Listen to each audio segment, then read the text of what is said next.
son peuple. Il y a 7 fêtes que Dieu a instituées. Et chaque année, le peuple de Dieu, de l'Ancienne Alliance, devait observer ces fêtes religieuses. Nous lisons dans Lévitique, le chapitre 23.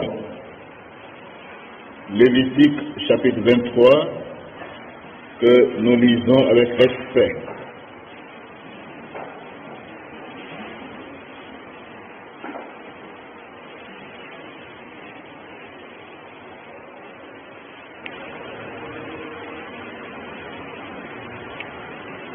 L'Éternel parla à Moïse et dit: parle aux enfants d'Israël, et tu leur diras: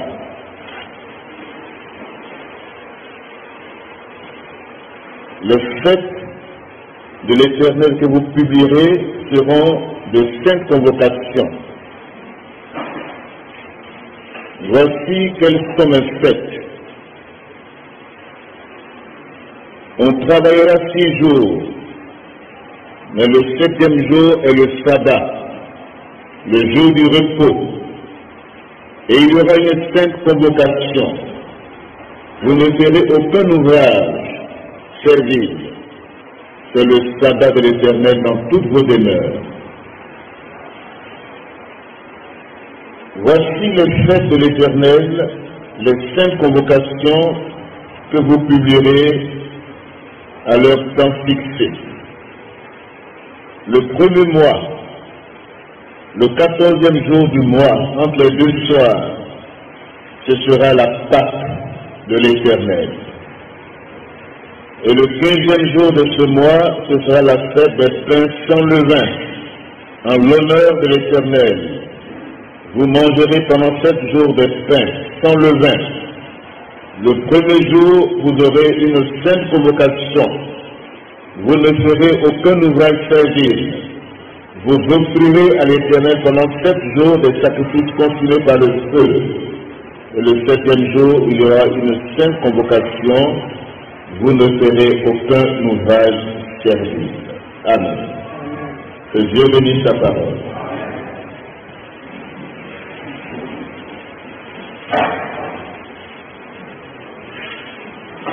Cette fête-là tire leur origine dans la libération du peuple d'Israël. La Pâque est la première fête qui doit être célébrée.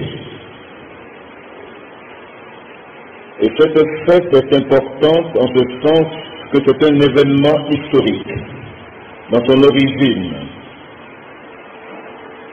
Il rappelle la libération d'Israël et sa sortie d'Égypte. L'année religieuse d'Israël s'ouvrait par cette commémoration de leur sortie de la servitude égyptienne.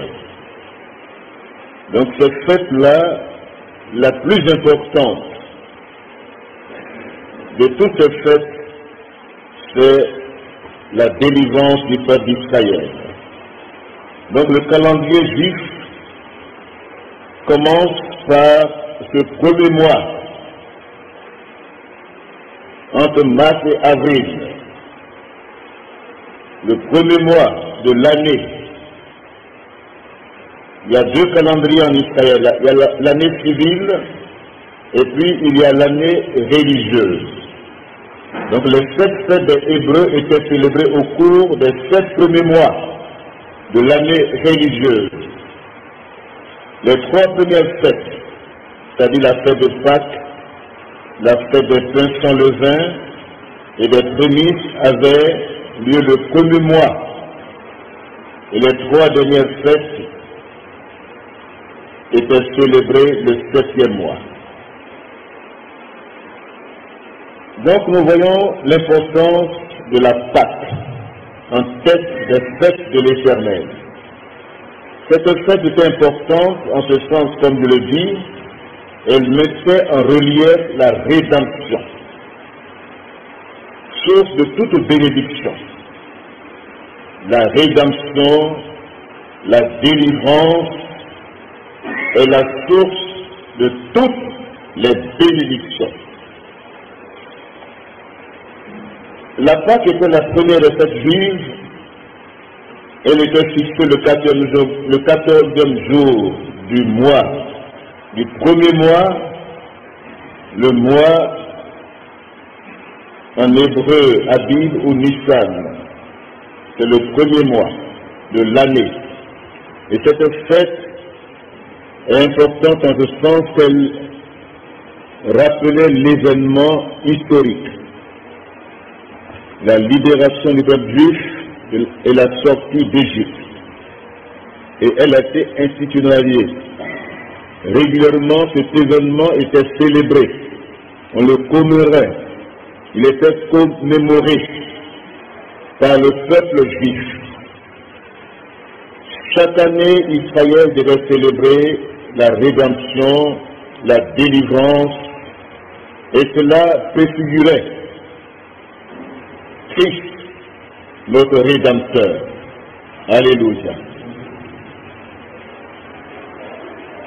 Dans Exode 12, pour rappeler comment se produit cette délivrance, nous allons lire Exode 12. Exode, chapitre 12. Comment Dieu est intervenu dans un contexte difficile pour son peuple. Comment Dieu est intervenu. L'Éternel dit à Moïse et à Aaron dans le pays d'Égypte: ce mois-ci sera pour vous le premier des mois. Il sera pour vous le premier des mois de l'année. Parlez à toute l'assemblée d'Israël et dites: le 10e jour de ce mois, on prendra un agneau pour chaque famille, un agneau pour chaque maison.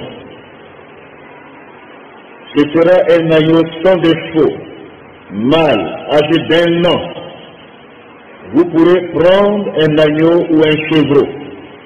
Vous le garderez jusqu'au 14e jour de ce mois et toute l'assemblée d'Israël l'immolera entre les deux soirs. On prendra de son sang et on mettra sur les 2 poteaux et sur les linteaux de la porte des maisons où on le mangera.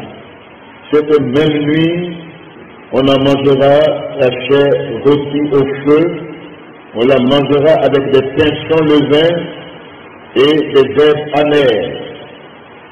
Vous ne le mangerez point à demi-cuit ou bouilli dans l'eau, mais il sera rôti au feu, avec la tête, les jambes et l'intérieur.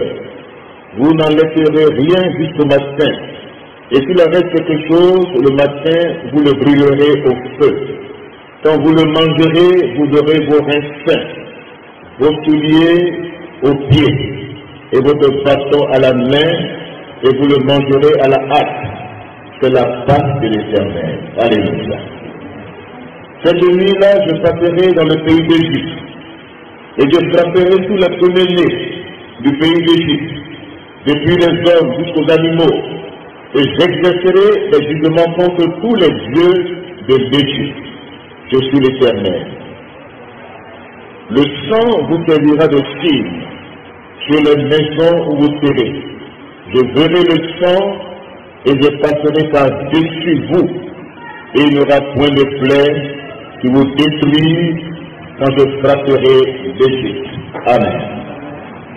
Le sens même et la signification de la Pâque se trouve dans cette expression, le fait de passer outre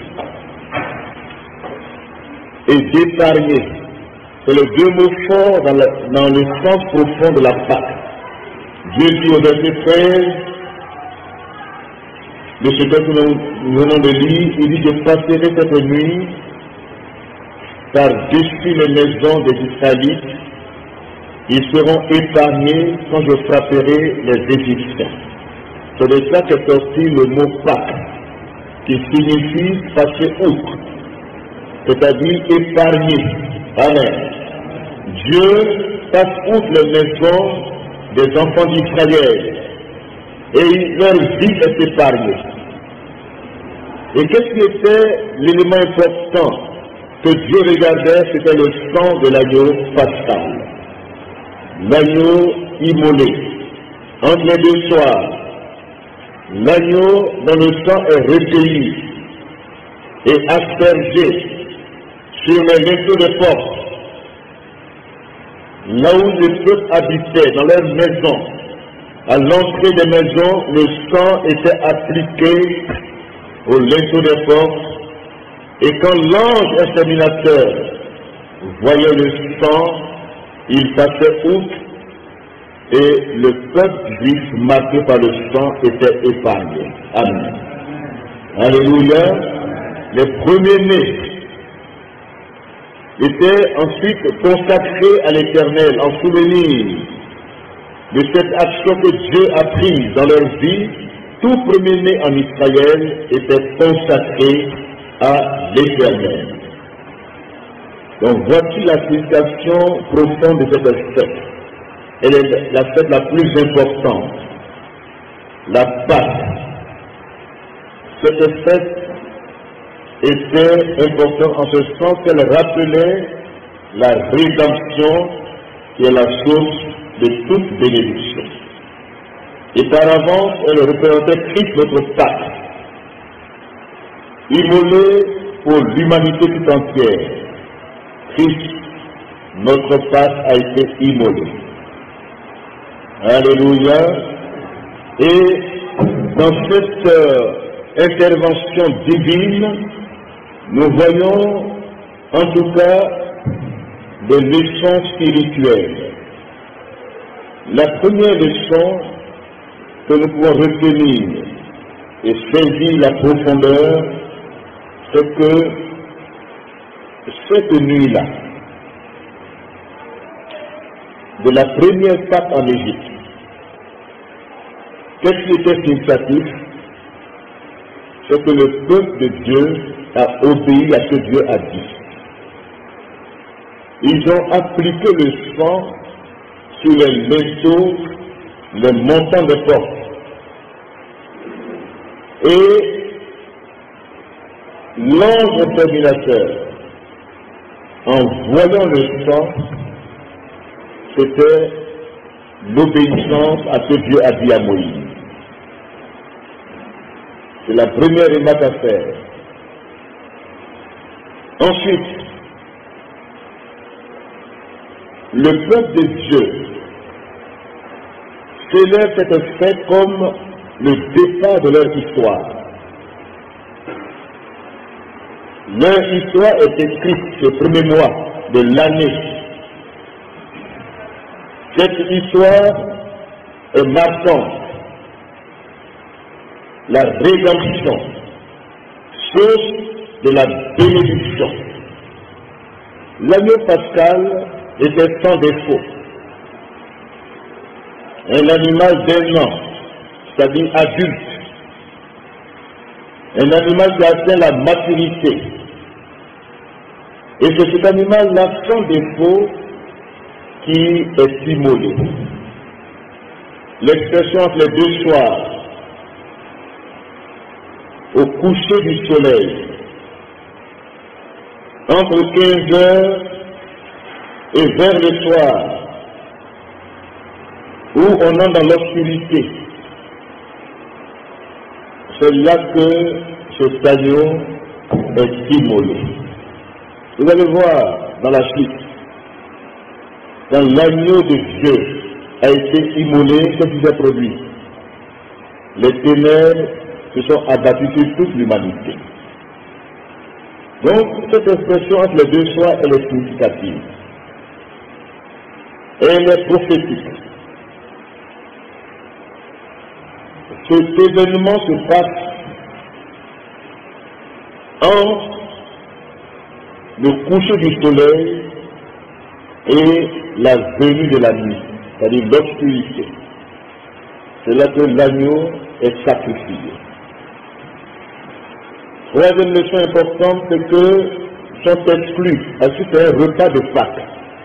Il y a une participation de l'Assemblée. Et sont exclus de ce repas les païens, les non-initiés, ceux qui ne sont pas circoncis, ceux qui ne sont pas du peuple d'Israël, ne devraient pas partager ce repas. La Pâque est importante en ce sens que c'est un rassemblement du peuple, une convocation solennelle où Dieu invite son peuple à se rassembler pour célébrer en mémoire de leur sortie d'Israël. Dans la suite, Deutéronome rappelle cet événement. Il y a Lévitique qui rappelle cet événement. Il y a des rois qui ont célébré la Pâque. Il y a le roi Josias dans les plaines de Jéricho, durant la conquête. Sinon, Josué, avant d'entrer dans la conquête du territoire de la terre promise, Josué a célébré la Pâque. Amen. Nous allons lire tout maintenant Josué chapitre 5, le verset 10. Josué chapitre 5, verset 10.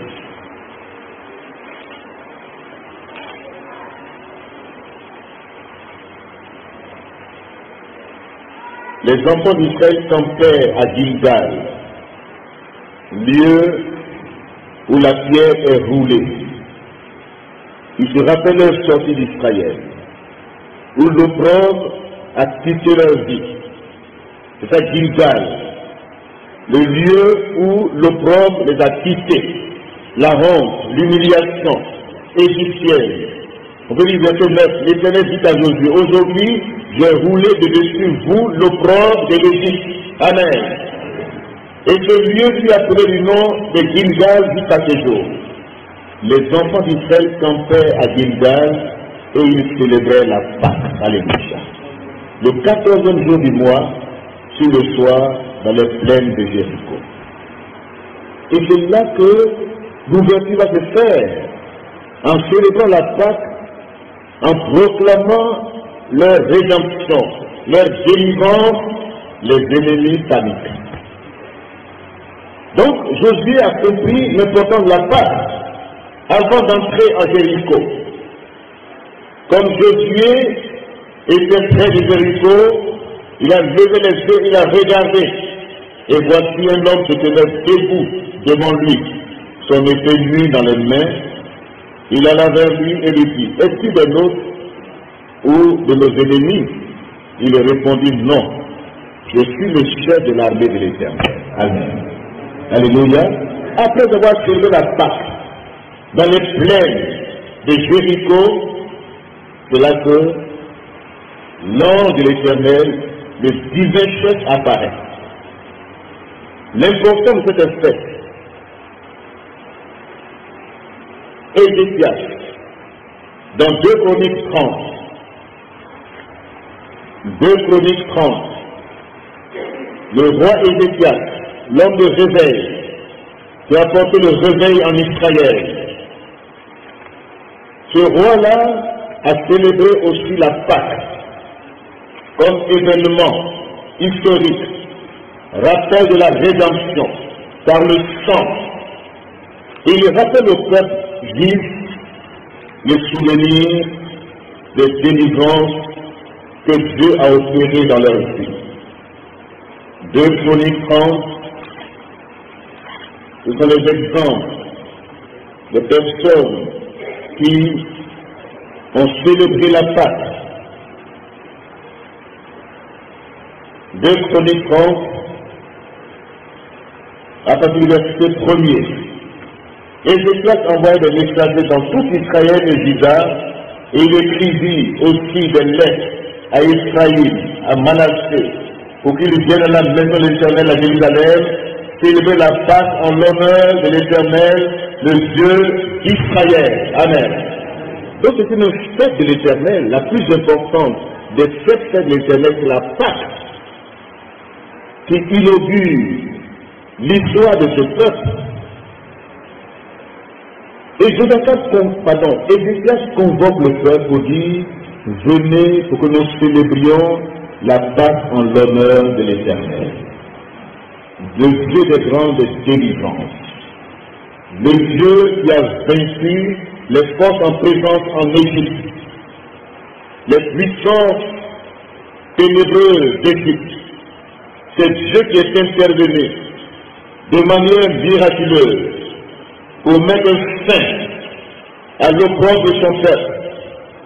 Il disait à Moïse dans Exode 3, verset 7, j'ai entendu les cris que font pousser les Égyptiens à mon peuple. Je sais qu'ils traversent et je suis descendu pour les délivrer. Amen.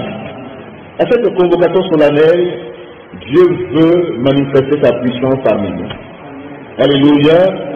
Dieu veut de même nous dire que Christ, notre Pâque, a été immolé. Amen. Que notre délivrance a été proclamée. Israël n'a pas fait d'effort pour sortir d'Égypte. Il a fallu qu'ils obéissent aux exigences de Dieu. Dieu leur a demandé simplement un acte de foi, d'obéissance. L'agneau immolé, prenez son sang, appliquez son sang sur les portes. Et quand je passerai cette nuit-là, je verrai le sang, je passerai outre les demeures des Israélites et vous serez épargnés. Ils ont obéi. Ils ont été épargnés. Et les premiers-nés ont été consacrés à Dieu. Parce que les enfants ont été épargnés, Dieu demande qu'ils soient consacrés à Dieu. Amen. Donc cette fête est tellement importante, l'esclavage égyptien. Exode 3, verset 7, l'Éternel dit, j'ai vu la souffrance de mon peuple qui est en Égypte, et j'ai entendu les cris que nous font pousser ses oppresseurs, car je connais ses douleurs, je suis descendu pour le délivrer. Amen. 5 verbes importants qui mettent Dieu en action. Et c'est lui qui intervient. Premier verbe, j'ai vu. Amen. Dieu voit nos souffrances. Amen. Alléluia. Dieu connaît, il entend nos cris. Deuxième expression, il connaît les douleurs. Alléluia. Et il descend pour nous délivrer. Il met le processus en marche. Et il met son plan en action. Il fait que le sang de l'agneau est important. Le sang de l'agneau pascal est important pour la sortie de son peuple de la servitude. Il y avait cette puissance, cette force en présence en Égypte. D'abord l'Égypte même, le contexte égyptien est un contexte d'idolâtrie, où les faux dieux ont rempli le pays. Et Israël devait démontrer qu'ils ont le vrai Dieu. Alléluia. L'Égypte même, son contexte, est un contexte d'opposition, de rébellion au vrai Dieu. Il y avait le pharaon qui était pris comme un dieu en Égypte. Il y avait les magiciens égyptiens qui opéraient des miracles. Même quand Moïse a commencé, quand il a dit jette ton bâton, eux aussi jettent leur bâton. Et après, le troisième signe, ils ont dit c'est le doigt de Dieu. Alléluia. Que l'ennemi sache que ton Dieu est le Dieu tout-puissant. C'est le doigt de Dieu. Ils sont limités, les magiciens égyptiens étaient limités. Ils peuvent imiter Dieu au début, mais leur puissance est limitée. Les démons, les mystiques, tous ceux qui adorent le diable sont limités. Dieu est le Dieu tout-puissant. C'est le doigt de Dieu. On décide également les corvées. L'esclavage est terrible. Tout cela est significatif et représentatif. L'Égypte symbolise le monde actuel dans lequel nous sommes, avec son contexte d'idolâtrie, de rejet du Dieu vivant, rejet de l'absolu, rejet des valeurs spirituelles et morales. Ce monde actuel représente l'Égypte, où le peuple est fait. Nous sommes dans le monde, mais nous ne sommes pas du monde. Amen. Nous sommes dans le monde, non pas nous conformer au monde actuel qui rejette Dieu. Pharaon représente le diable, qui se prend comme un Dieu et qui s'oppose au vrai Dieu. Il a dit à Moïse, mais qui est Dieu même? Moi je suis déjà Dieu, vous parlez de notre Dieu, on va voir, Dieu est patient. Dieu, il est le Dieu tout-puissant. Il ne se précipite pas. Il va jusqu'à des signes, 10e signe. C'est là qu'il manifeste sa gloire à l'Égypte. Amen. Pharaon et son armée sont vaincus. Les magiciens égyptiens sont à l'image des démons qui remplissent aujourd'hui les corps, qui les manipulent, qui exercent la magie. Les pratiques mystiques occultes sont sous l'action des démons. Les corvées égyptiennes, ces corvées sont terribles. On multiplie les corvées pour le peuple d'Israël, on les fait souffrir aux bâtir des villes, ils doivent eux-mêmes chercher la paille, faire des briques, on les fait souffrir. Vous savez, le péché est une corvée. Amen. Le péché rend esclave. Le péché nous avilit, nous dénature, nous détruit. Le diable est une puissance. Pharaon était une puissance en Égypte. L'Égypte même est un contexte puissant d'idolâtrie. Les magiciens étaient là.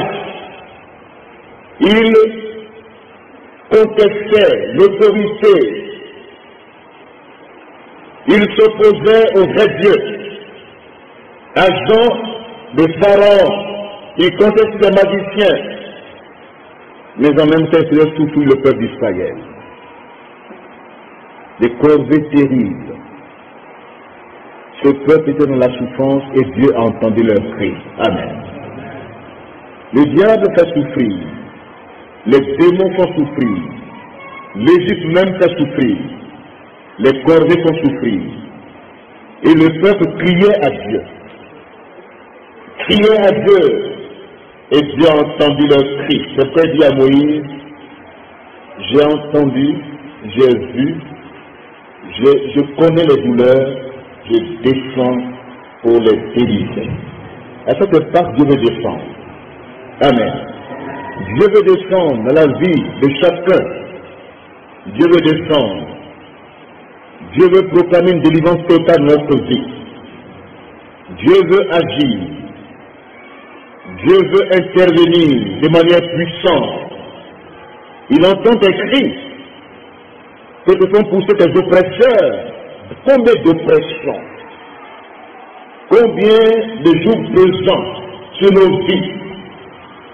Et quand nous convoquons ce genre de rencontres à des événements bien précis, l'attaque, l'action de passer outre et d'épargner. Dieu n'a pas changé, alléluia. Dieu est le même.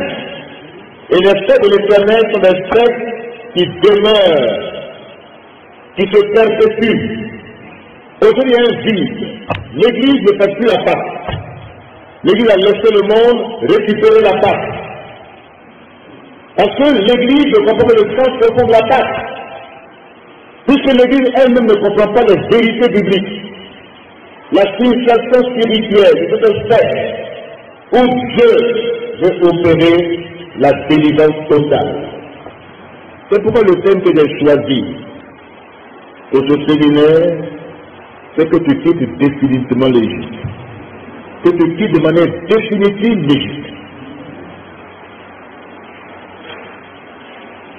Que tu remportes les victoires sur les forces en présence. Et que tu t'engages pleinement à traverser ton désert. Et que tu entres dans ta destinée prophétique. Quitte l'Égypte de manière définitive. Lieu de l'opprobre, lieu de la servitude, où les forces ténébreuses envahissent ta vie. Dieu envoie la solution en Jésus-Christ. Alléluia. Christ, notre Pâque, a été immolé. Amen. Le même événement qui s'est produit en Égypte préfigurait cet événement historique. Cette semaine dans laquelle nous entrons, nous sommes déjà entrés le dimanche, annonce la passion du Christ. Le chemin de la croix. Le chemin des souffrances. Voyez-vous en Égypte, dans les États qu'ils ont institués, il y a des herbes amères. Il y a des éléments importants. Quand vous lisez le texte dans Exode, le repas devait être rôti au feu, symbole de souffrance, préfigurer les souffrances du Christ. Les herbes amères rappelaient comment Israël a vécu l'amertume en Égypte. Comment l'agneau a pris leur place. Et ils devaient manger des pains sans levain. Ils sont en pleine précipitation. Les femmes n'ont pas eu le temps de lever la table. Donc, par leur précipitation, elles sont sorties d'Égypte. Mais c'est une table de pain sans levain. Et quand nous lisons dans 1 Corinthiens 5,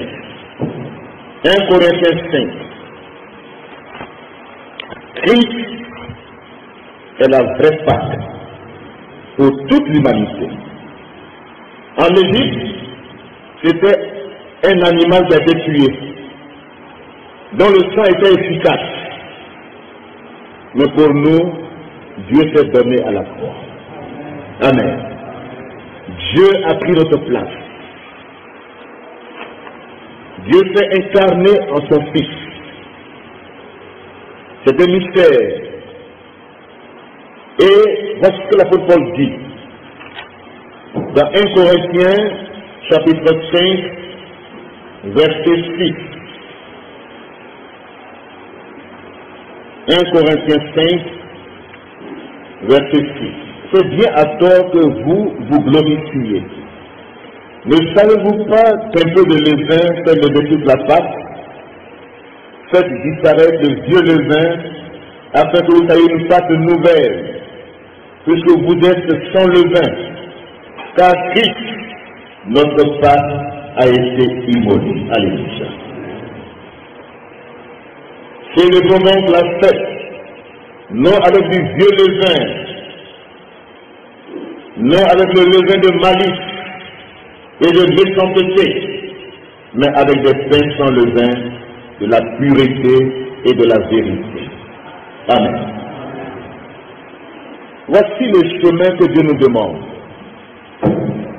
de sortie définitive de l'Égypte et de célébrer Christ notre Pâque en cette semaine sainte,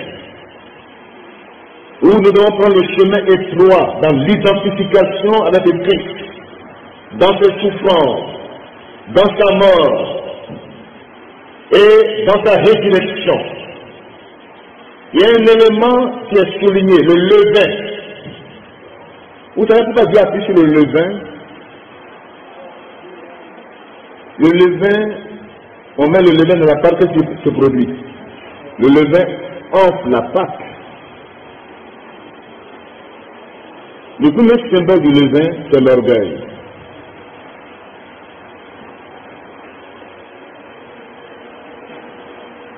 Le moi.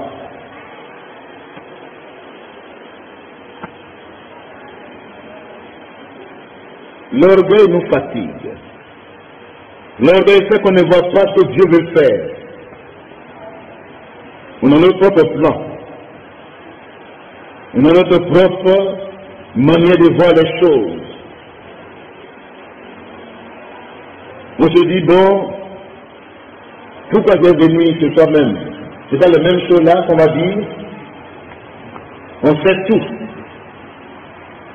Même quand la parole de Dieu est prêchée, nous nous prêchons nous-mêmes.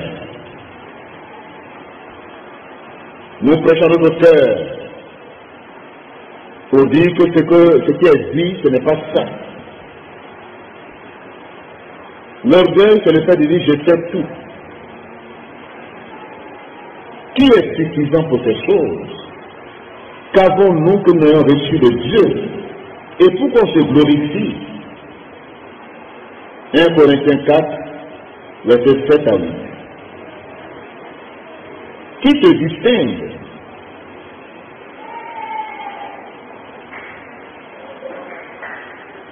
L'orgueil fait que,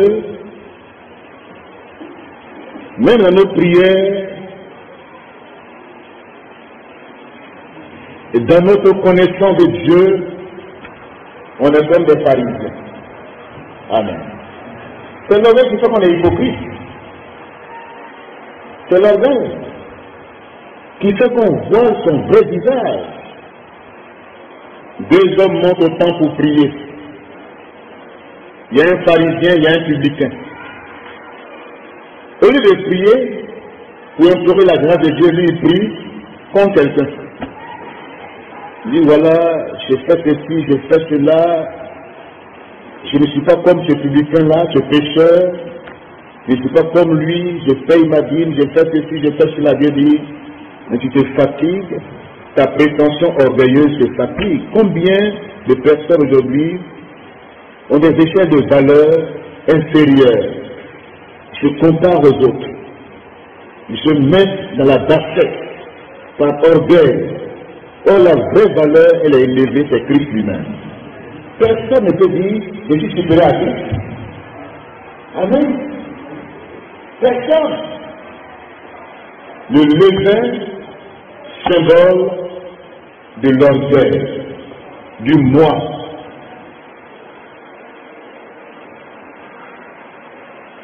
Du respect des intérêts égoïstes,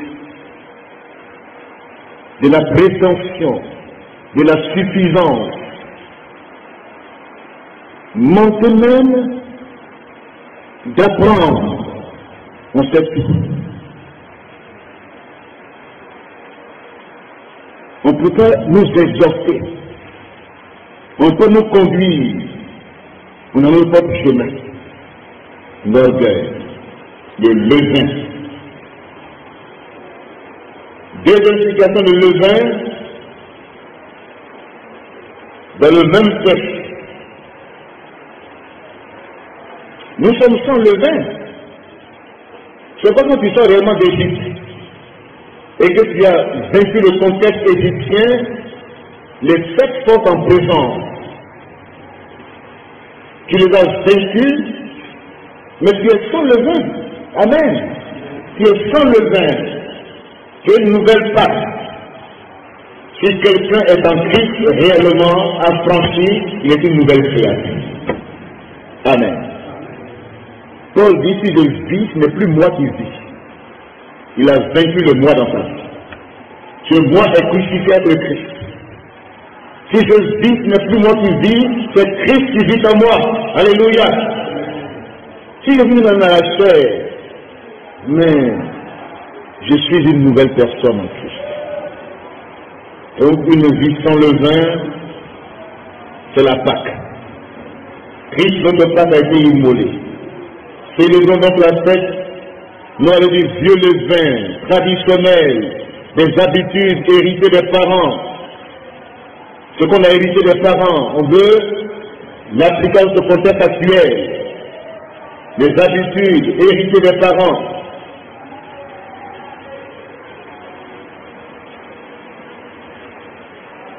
Traditionnelles. On veut les appliquer à l'évangile. Or, en Christ, il y a de nouvelles dispositions. Il y a une culture, une éducation chrétienne. Amen. Alléluia. Une vraie éducation chrétienne. Où nous sommes conduits par l'Esprit de Dieu. Alléluia. Le levain, ensuite, c'est la malice. L'ennemi est malin. Il est rusé. C'est ça le levain. Quand quelqu'un va réellement délivrer, il est rusé. Il est malin. Il utilise la ruse, la malicité et tout ce qui est mensonger. Le levain ensuite aussi c'est la méchanceté. Amen. La méchanceté, faire du mal aux autres. Être méchant. Ce qu'on ne peut pas te faire, ça tu fais aux autres. C'est la méchanceté. Donc voici le levain, symbolisé par l'orgueil, par la malice, par l'hypocrisie, le mensonge, la méchanceté. Sortons de manière définitive de l'Église. Regardez Judas, sur le chemin de la passion. Il n'a pas reconnu le Christ. Il a marché avec lui pendant des années, mais sans le connaître. C'est terrible. Il n'est pas sorti, il n'a pas cru que Jésus est sa Pâque. Il est resté dans la malice, il est resté dans le mensonge, dans l'hypocrisie. Or, Christ le connaissait. Sa vie n'est pas cachée. Christ le connaît. Christ le connaît. Vaut mieux m'exposer à Christ pour qu'il m'aide, pour qu'il me fasse sortir de manière définitive de l'Égypte. Combien de soi-disant enfants de Dieu sont-ils esclaves des vies de ce monde? Ils passent le temps. Combien ne sont pas encore délivrés? Marie de Magdala a été délivrée de 7 démons. Amen. 7 démons ont quitté Marie de Magdala. Je le répète. C'est significatif. Il y a 7 forces, 7 puissances. Si tu n'es pas délivré totalement de cette puissance, ta vie chrétienne est une vie de levain. Marie de Magdala qui suivait Jésus, qui le servait. Mais Judas n'était pas délivré. Judas est un profiteur. Il profite du ministère du Christ, des bénédictions du Christ. C'est un voleur même ensuite. Il tenait la bourse, il volait. Et puis s'il aime l'argent, il va vendre son maître. L'amour de l'argent est la racine de tous les maux. N'aimons pas l'argent. Dites Amen. L'argent est un Dieu. Maman. Si maman te tient à cœur, mais tu vas trahir le Christ. Tu vas aimer l'argent plus que Dieu. Tu aimes l'argent en avant. Aujourd'hui, le monde, la seule valeur qui connaît le monde, il a l'argent. Mais je ne sais pas comment il a fait pour avoir l'argent.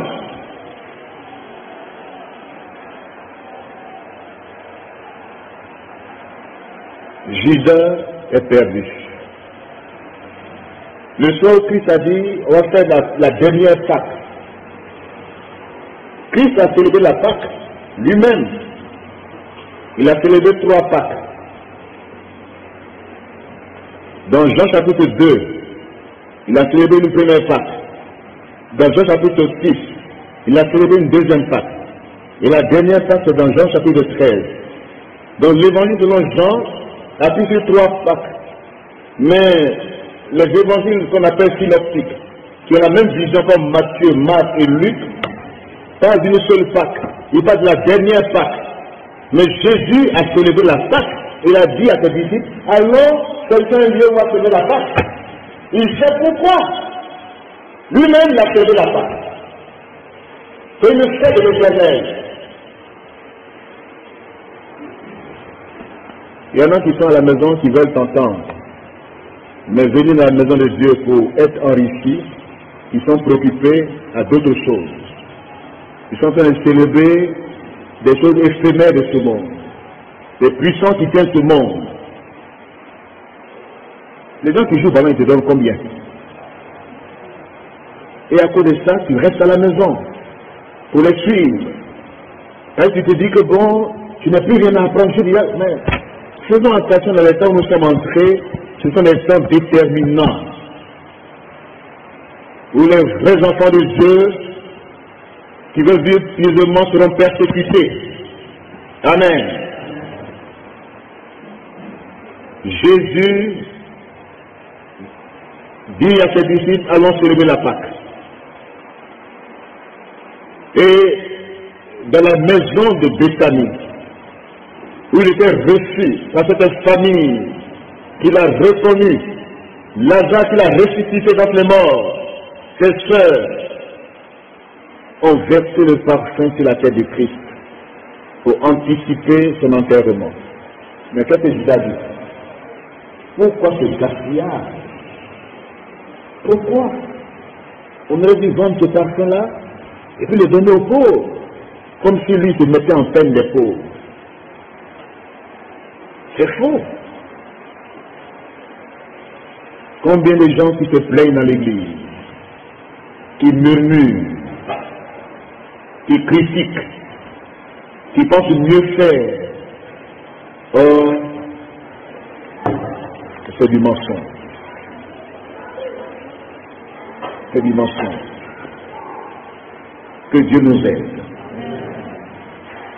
L'apôtre Paul dit, et j'aimerais ce soir m'appuyer sur ça pour terminer. Je sais que la semaine a commencé depuis le dimanche. La passion du Christ a commencé depuis le dimanche, où il s'est retiré dans son QG de Béthanie, 3 km de Jérusalem. Chaque fois, il rentrait à Béthanie. Il retournait au temple. Il revenait. Il posait les actions au temple. Il guérissait les malades. Il enseignait. Donc depuis le dimanche, la semaine spirituelle, la semaine sainte a commencé. Nous sommes le mardi. Hier, il a donné l'enseignement sur la foi. Quand il sortait de son QG, il a rencontré un figuier stérile. Il a dit que personne ne mange de ton fruit. Improductif. Quels fruits tu portes aujourd'hui pour le Christ? Quels sont les fruits que tu portes?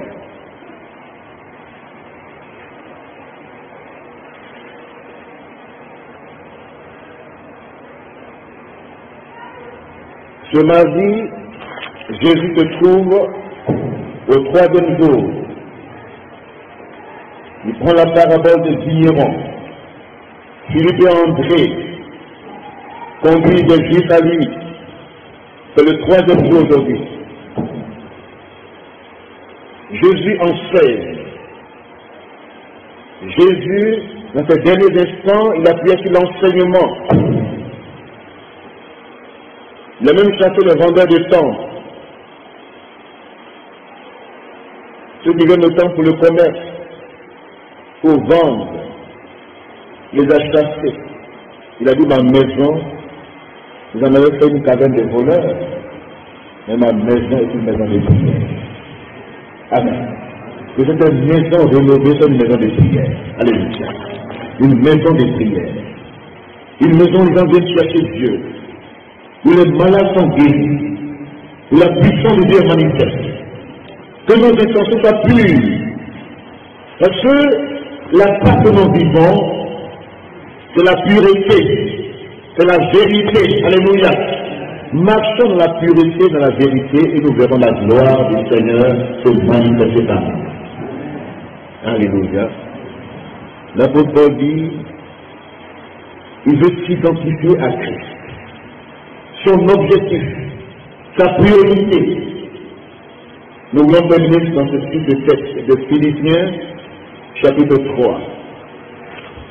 Nous ne prenons pas des habitudes, nous ne sommes pas habitués aux événements. Nous ne nous sommes pas entraînés avec le monde dans le relâchement. Les rois qui ont fêté la Pâque, c'est un élément de réveil parmi le peuple de Dieu. Quand le peuple se souvient de la rédemption, de toute bénédiction, et que le peuple célèbre la Pâque en l'honneur de l'Éternel, Dieu réveille son peuple.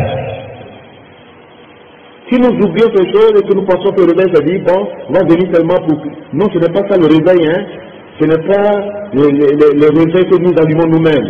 C'est les célébrations en l'honneur de l'Éternel qui apporte la crainte de Dieu dans nos cœurs, pour marcher dans la pureté, dans la vérité. C'est ça le réveil. Alléluia.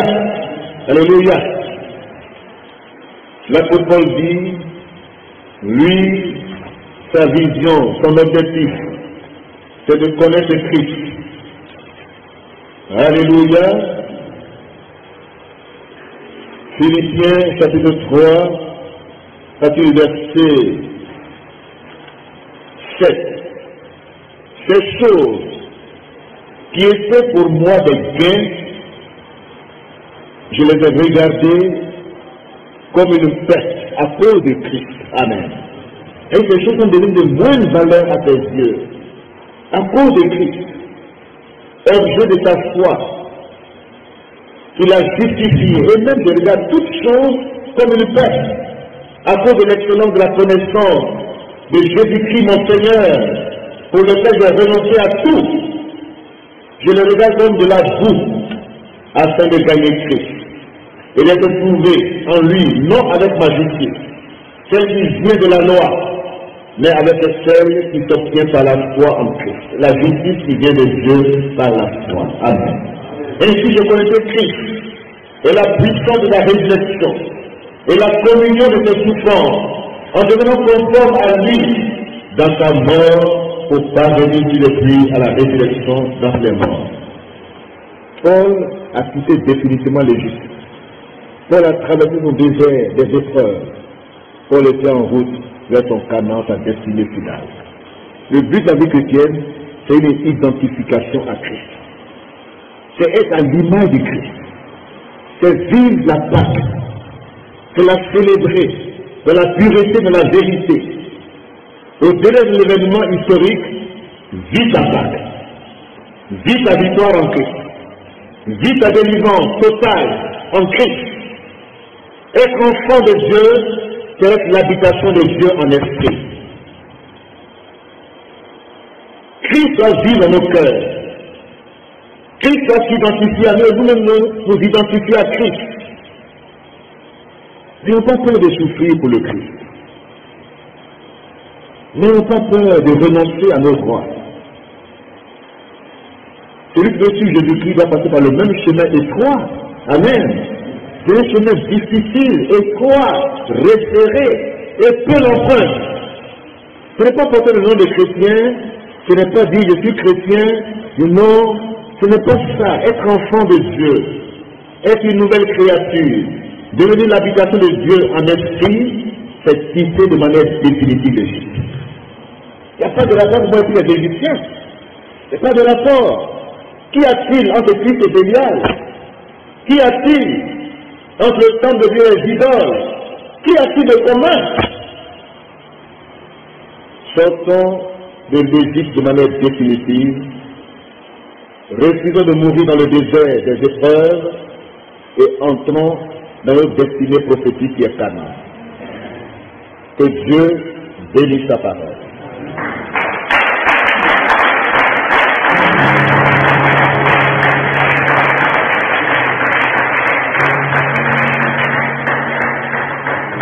Nous allons nous